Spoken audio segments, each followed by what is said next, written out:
My single resounding message to the international business community is this: the Philippines is ready. Invest in the Filipino. Our cavalcade of dependable and hardworking Filipinos, innately skilled, adaptable, and possessed with a heart for service, are here, ready to work and to succeed with you.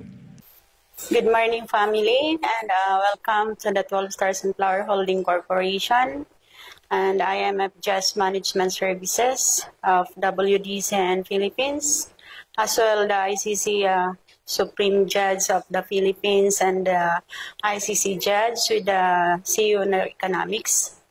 And now, thank you for coming Euro TV and to hear the statement of the Balik Pamilya Relasyon Balik Kalinga Pamilya Program to start the implementation of authority, the release of the fund effective immediately. Schedule is Monday next week. The release of first tranche equivalent to 197 trillion. Congratulations each and every one of the team. So, mag-umpisa na ang pagbibigay ng funds doon sa mga principal project proponent, mga team natin, all companies behind in that corporations of the 12 Stars and Sunflower Holding Corporations, and the IMF Just Management Services, the 12 Stars and Sunflower Credit Cooperative, the WTS Group of Companies, the Ocean Pixels, the Transerve Philippines and Singapore, the Team Alliance 12 Stars Batangas, Philippines, with MD Engineer Raul Mercado and the team, Philippines, and all project principal proponents, as well as the beneficiaries. Congratulations, each and every one of us. Today, I have to declare the operation, startup funding release of 197 trillion US dollar, as well all project of the public-private partnership in cooperation with the White Alliance, the USA, United Nations, Antal Philippines. We are glad to serve you. Thank you all Filipinos for all your support with us, the one who love the family of 12 Stars Sunflower Holding Corporation and the IMF Jazz Operation and Management Services, as well as the all companies behind in the operations. Thank you, each and every one of us. Congratulations. What was U.S. President Donald Trump's statement regarding the Seneca Funding Authority? With regards doon sa statement ni President Donald Trump with the Seneca Funding Authority startup 197 trillion US dollar. The 500 billion US dollar will be the startup program implementation of all beneficiaries. Totoo po yun lahat kasi kasama ko po sila dito kasi nga po sa White Alliance, and I prepared the book for our loan economics, business correspondence 1, 2, 3, 4, and my PhD 2. So this is the book of livelihood program of the Balik Pamilya Relasyon Balik Kalinga Pamilya Program. So ang lahat ng mga Pilipino, magkakaroon sila ng 10 million US dollar for their startup new capital of their own business. Masol man yan, partnership corporations, lahat po yan sila magkakaroon ng startup capital equivalent to 10 million US dollar. Then doon naman po sa principal project proponent, start sila to 50 million US dollar up to 500 million US dollar. Yun po yun sa principal project proponent. Open po yan sa lahat ng project to our public and private partnership. Doon naman po sa public partnership, sa lahat ng local government units, in every province, saka in every LGUs, nag-release po tayo ng 10 billion US dollar.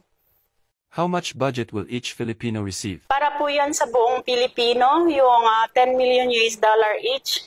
Pundo po nila yan para sa new capital nila na ibinigay. And then doon sa mga banks po, sa local all banks, 35% po startup new capital. When will the fund be released? Hindi lang po inaabangan, sir. Andyan na po siya. Na-release na po yung ledger-to-ledger account ko po last day. Binigay na po ng ating mahal na presidente sa US. And then with coordination po yan properly sa White House, which is 300 Zurich, the World Bank, the IMF, and the United Nations. May communication po ako sa kanila kasi isa po ako empleyado sa IMF. No? Nag-start po yung appointment ko last November 10 to 2023 pa po yan. So, existing po yan in the Philippines until now, and this coming week is our pre-release sa first tranche ng 197 trillion US dollar. Who signed the protocol order? Pwede po siyang mabigyan kung iasap lang po ng local government unit, yung protocol order, dahil pinirmahan po namin yun. Kasama na po ng 300 surits like Cristalina Georgieva and the President Donald Trump na magkakaroon talaga ng proper protocol order para lahat po iikot siya. What kind of immunity are you referring to, and who granted it to you? Si President Donald Trump sa White House, siya po nang release sa akin ng immunity. Cover po siya from WDC to Philippines na free po ako sa lahat ng mga encumbrances po doon sa pera kasi may immunity po siya, tsaka may AMLA cert po siya. So, lahat po ng Filipino matulungan na kasi ma-release din po yung sa kanilang part. Ano po pa yung part ng Filipino? So, ang Pilipino po, lahat po sila ay beneficiaries, program ng Balik Pamilya, Relasyon Balik Kalinga Pamilya. Doon po sa mga livelihood program nila, kung ano man yung magiging project na gusto nila, ipa-fund po Unit 12 Star. And then, ang approved plan naman po doon sa master plan ni 12 Stars, gagamitin po yun sa lahat ng kanyang mga alliances. So, as well, kay IMF, nanggagaling yung approved funds, IMF just Seneca funding, formally po, i-establish na po siyang release next week. Kasi kahapon po, dumating na yung ledger-to-ledger account approval. Who are your partners and affiliates? Part po ng White Alliance, partner po talaga natin ang Philippines kasi from WDC to Philippines, kasama po natin yung mga presidente dyan. Yun lang po maganda dyan kasi as public partnership sa public, so, that is a local government unit, right? And then the private, so magkasama po dyan, part po yan sa Public-Private Partnership Authority na lahat po mabibigyan. So yung pong napaloob sa local government unit, part po yun kaya President Bongbong Marcos, which is the 10B US dollar startup para po sa public partnership. And then yun naman pong 50 million US dollar para po yun sa private ownership ng mga businesses nila. Startup po yun. Then doon po sa principal project component, start po sila ng 150 hanggang 500 MUSD. Where did the money of the Seneca funding come from? Ang funding po ng Seneca funding is coming from the King of the Land, which is my father. He is the Seneca, chairman of the ICC, as well as the L01-4 and the TO1-4. Ang King of the Land po yung may-ari. Isa po niya akong anak, youngest po niya na anak, na binigyan niya po ng authority doon para i-manage yung pera. So, since binigay niya po yung authority as CEO in Economics, and ICC Supreme Judge sa Chamber of All Chambers. So, ako po yung inside sa economics. What was the instruction of U.S. President Donald Trump to Philippine President Bongbong Marcos? Meron pong instruction si President Donald Trump kay President Bongbong Marcos, which is our conversation and to be part of the program para doon po sa complete assisting ng presidential group. Kasama po sila dyan as public partnership. Kaya, White Alliance po, kasama po natin siya. What order did U.S. President Donald Trump give you? Ang utos naman niya, President Donald Trump, na i-assist niya ako on my PPP, kasama siya doon sa program, at saka siya yung ama ng bansa.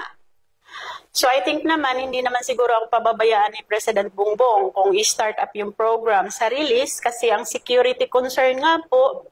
So siya po yung in charge dyan kung ano ang pwede niyang gawin doon sa operation ko dito sa Pilipinas. Dahil alam niya na meron siyang instruction kay President Donald Trump. So siguro naman, hindi naman niya siguro pwedeng iwalang bahala yan. Kasi kung ano po yung instruction ni President Donald Trump, as part po ng presidente sa US, mag-respect din po naman ang Philippines kasi hindi naman pwedeng mawala po yung White Alliance natin sa US. Kasi since then, ang contract napaloob yan hanggang ngayon sa ICC, sa Chamber of Chambers of all backup.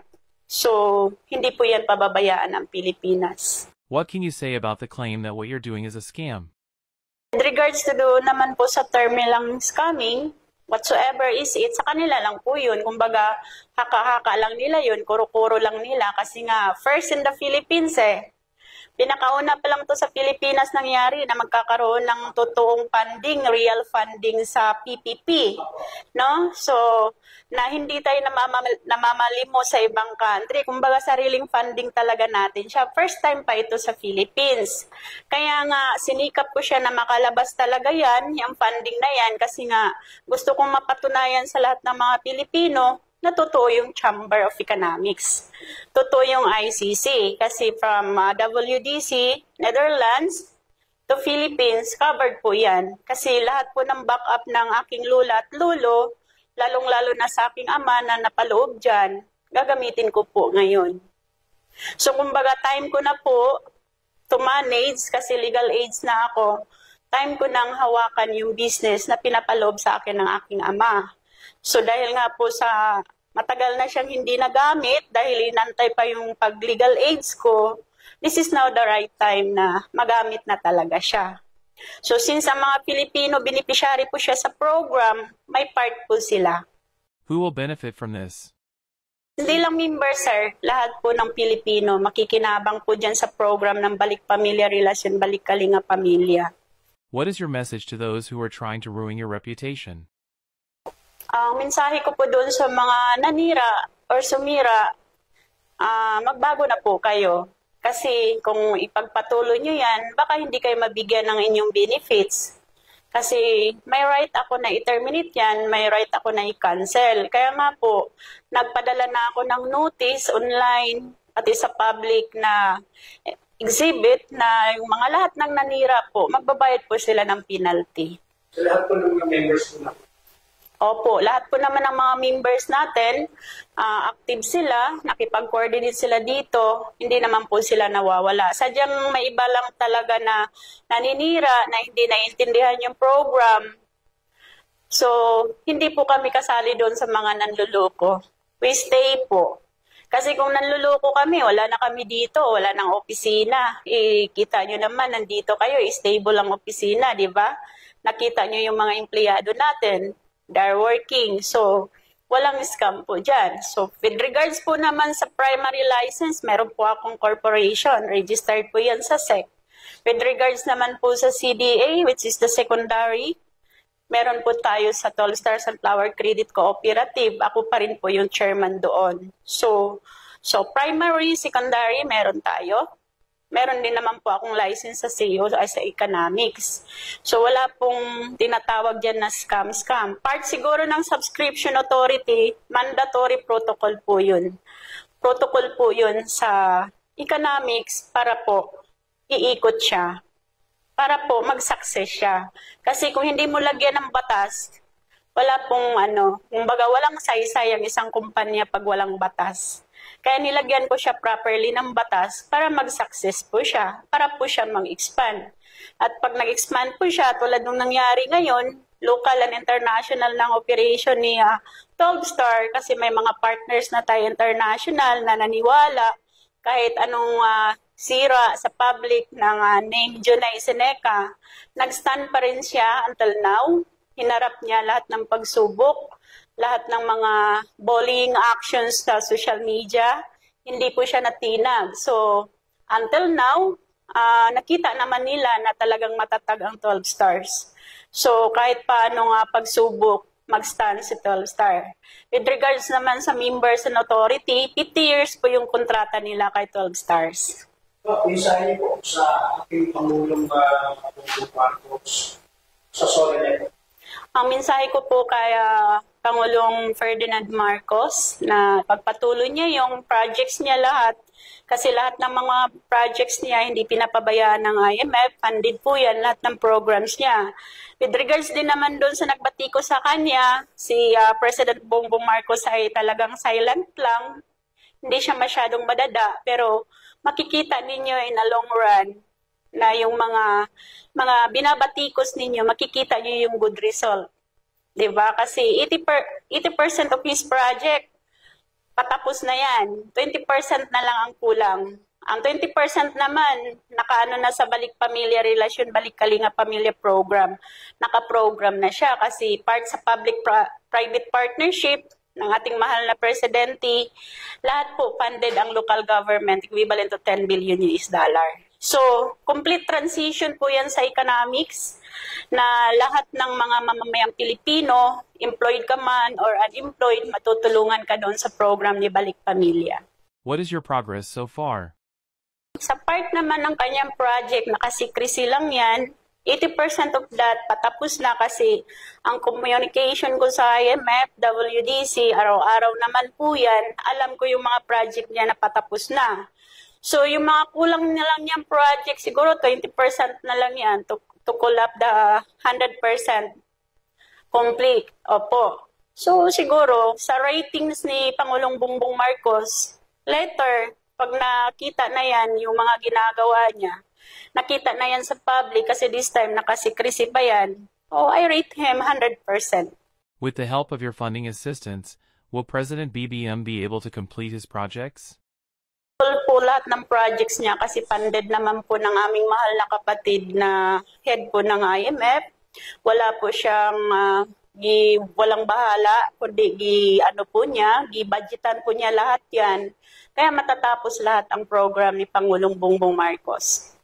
So, later on, makita ng mga mamayang Pilipino sa bawat batikos nila, silent lang yung presidente natin, pero later, malapit na magdating yung time na makita nila na gumagawa pa lang ating mahal na presidente.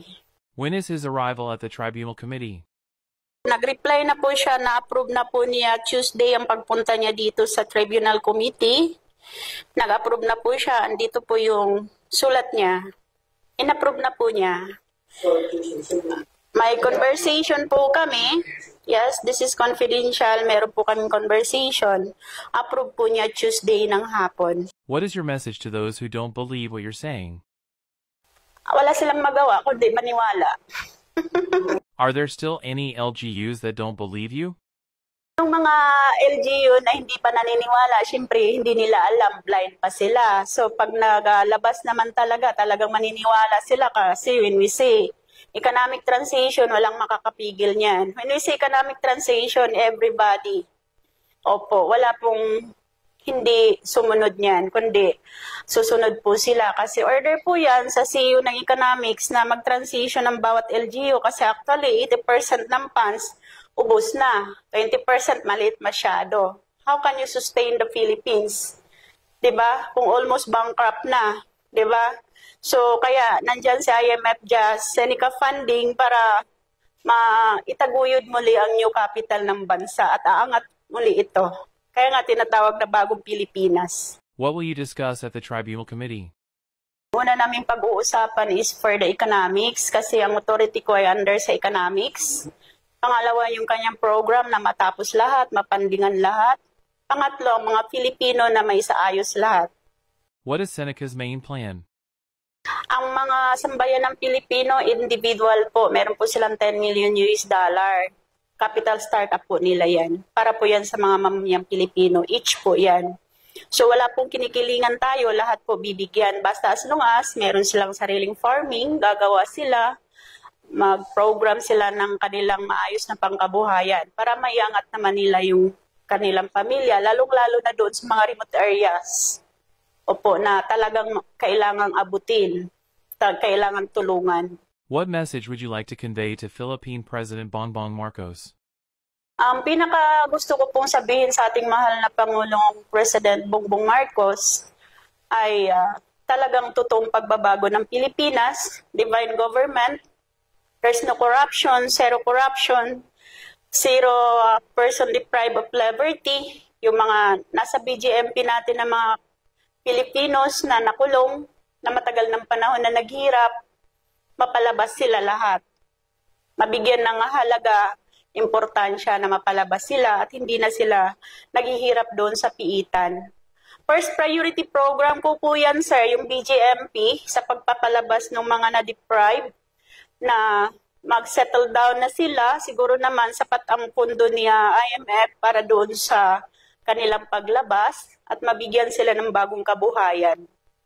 Pangalawang concern ko kay President Bongbong Marcos doon sa cleansing ng Philippines, no drugs, na maibalik ang youth sa dating pag-iisip, maiayos, marehab ng maayos, at mag-clean, zero drugs ang Philippines. Yun po yun. Pangatlo po, sir, yun pong economic stability ng Philippines, may angat siya after 5 years, magiging karapat-dapat ang Pilipinas na may compare doon sa ibang bansa. Kumbaga, siya yung pinaka-rich country overall. In 5 years' time, matapos ang program ni Balik Pamilya. What is the 12 Stars Sunflower Holding Corporation? Ang 12 Stars Sunflower Holding Corporation, ito po yung flagship program ng Balik Pamilya, Relasyon Balik Kalinga Pamilya. Flagship po siya. Pero yung funding po, napaloob po siya sa LC01 for Miss Jonales na Seneca kasi premier account ko po yan, vaulted account ko po yan, binigay sa akin ng aking ama. So as her youngest daughter, binigyan niya ako ng account, trust account po yan na ginamit po ng buong country. So may 7,000 metric tons po yan, napaloob doon sa vaulted account, kaya po valid trading yan po. So, yung face value po na startup $10 million na binigay ko sa mga Filipino, nakatrade po yan, valid trading po yan. So, ibig sabihin po, hindi po yan mauubos. Opo, kasi yung face value nila po, yun po yung daily nagro-rotate sa economics. Gamit po yan ng lahat ng bansa, iikot po yan. So, interest lamang po ang binigay ko dyan sa kanilang face value account. Kasi valid trading po yan, sir. So, hindi po yan nauubos. Kaya 50 years po ang contract na ibinigay ko sa kanila. So, doon naman po sa 12 Stars Sunflower Holding Corporation, which is the flagship program of Balik Pamilya, opo, siya po yung nandoon para magabayan ang lahat ng mga alliances. Opo. Then, si IMF Just Business Management Services, ito po yung program ko talaga sa funding release. Opo, sa license ko sa Law on Economics, Master Plan, and then the PSD2, ito po yun talagang IMF Just Management Services. So, from there, LC01 for IMF Just Management Services, 12 Stars Sunflower Holding Corporations, napaloob po yung lahat ng group of companies na Seneca. Opo, para maintindihan po ng lahat. So, kaya nga nag-declare siya President Donald Trump ng Seneca funding dahil nga po, ang chairman of ICC is ang king of the land, which is honored ng Federal Reserve Bank, honored ng US Treasury hanggang Philippines, central banks, and all local and international. Do all of these belong to you? At ang kumpanya ng aking ama na ibinigay niya sa akin yung interest shares po, interest lamang po ang akin. What is the real name of your company? Seneca Company, Seneca Funding talaga siya. Kasi yung mga Lopez group of companies, trusteeship po sila ng aking ama. Para lang po alam ng lahat. Kasi ang Seneca Funding talaga, yan po yung chairman talaga ng ICC. There are speculations that you are not a real princess because of the way you dress and act. Simple lang akong tao. Kasi gusto ko maabot ako ng lahat. No? So, pinalaki kasi kami ng tama ng daddy namin. Kaya gusto ko simpleng tao lang ako. So, whatever is it, importante humble tayo. Importante makatao tayo. Love natin ang buong pamilya. Hindi tayo makasarili. Yun kasi ang gusto kong mangyari. Kaya kahit anong pambanggitin dyan, ma-princess, ma-supreme judge, whatsoever, gusto ko humble lang akong tao para abot ako ng lahat. Is being a supreme judge the same as being an HRH, Her Royal Highness? So, magkaiba kasi yung supreme judge doon sa HRH. Gusto kong iklaro. So, ang supreme judge, si Princess Jonah E. Seneca, which is the supreme judge of ICC or International Criminal Court, yun po yung license ko sa Law on Economics, no? So, natapos ko na po yung Law on Economics ko sa Harvard at may PhD to, tapos na rin. So, yan po yung Supreme Judge na authority ko. Part po sa magna cum laude ko na account sa Harvard, natapos ko po siya. dahil nga po binigyan tayo ng special talent ni God, special gift ni God, natapos ko yung kurso na yan, na gusto talaga ng ama ko. So, that's why nag-focus ako dyan sa studies ko, sa Law and Economics, kasi yun ang gusto ni Daddy, na matapos ko talaga. Kasi walang ibang anak niya na nakatapos talaga ng Law and Economics. Kaya nilagay niya yung license ko sa premier account ng ICC as Supreme Judge. Kaya kailangan ko siyang tapusin. So yun yung supremacy ko. Authorize ako sa Chamber of Economics, sa lahat ng mga bangko. So yung authority ko po sa LC 01-4, yun po yung supremacy. Yun po yung LC 01-4, Supreme Judge ng ICC to Philippines. So yun namang HRH, Princess Jonah Alesna Seneca, or Her Royal Highness Princess Jonah Junaira Alesna Seneca Muhammad Omar. Yan po yung full name ko as princess. Certified princess of all royal clans. Dahil nga po dun sa backup na ibinigay ni Daddy sa akin na ginamit ng economics. Backup po yan worldwide. So kaya siya naging HRH. So yun namang CEO, sir, yun po yung sa corporate or group of companies ko as CEO. Yun po ang pagkakilala nila. Kaya sana gusto ko, simpleng tao lang ako. Na, humble lang tayo, sir. Gusto ko simpleng tao lang talaga ako. Ang importante, makatulong tayo sa lahat. Yun po yung pinakaano ng heart ko. Before this press conference ends, what final message would you like to leave? So, ang mensahe ko po dyan, sir, kung mapadali lang sana yung pag-release nitong funds na ito, mabigyan lahat ng LGU, yung lahat ng mga nasalanta ng bagyo, mabigyan sila ng new capital, new tulong na pangkabuhayan nila, yung mga nasiraan ng bahay. Kung ma-encash na ito next week, mahabol pa man, we have to conduct our Thanksgiving 2 weeks time, sabay-sabay na ang release nila. Then, after that, proceed na doon sa implementation ng funding, order ng implementation ng economics sa transition.